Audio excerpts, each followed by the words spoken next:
Yeah, it's Derek C. Williams on YouTube. If you haven't heard of the name Elijah Wilks, I'm not surprised. Elijah Wilks was a Milwaukee native who is now a memory, and you know why? While driving on the road, he struck the car of another traveler on the road.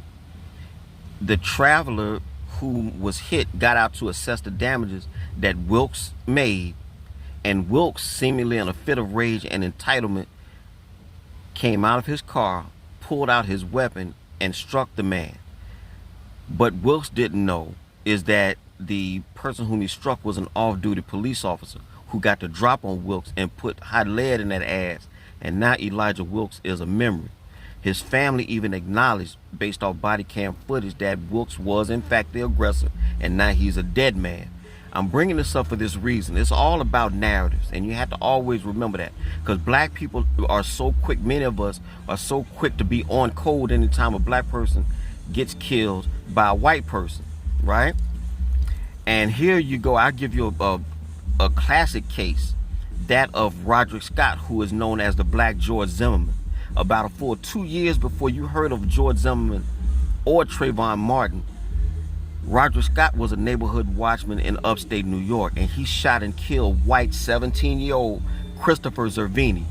You never heard of them, probably until Derek C. Williams just told it to you. But don't worry, all the links are provided in the description box below with Wilks and Roderick Scott.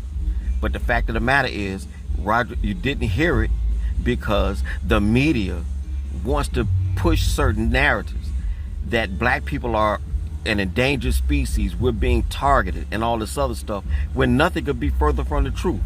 Remember when Tawana Brawley said she was abducted by some white men, sexually molested, and had nigger road and feces on her face? Remember that? And remember how Chuck D and Public Enemy platformed her in the video Fight the Power? Remember that? Well, that was a hoax too. But black people, I'm one of them, I got on board with that.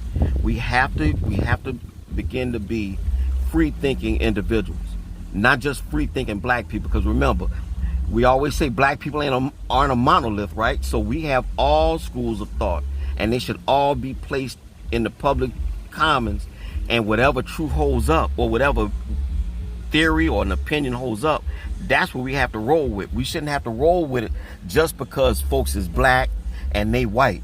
All right, so that's where we at. So in short, Elijah Wilks was an idiot.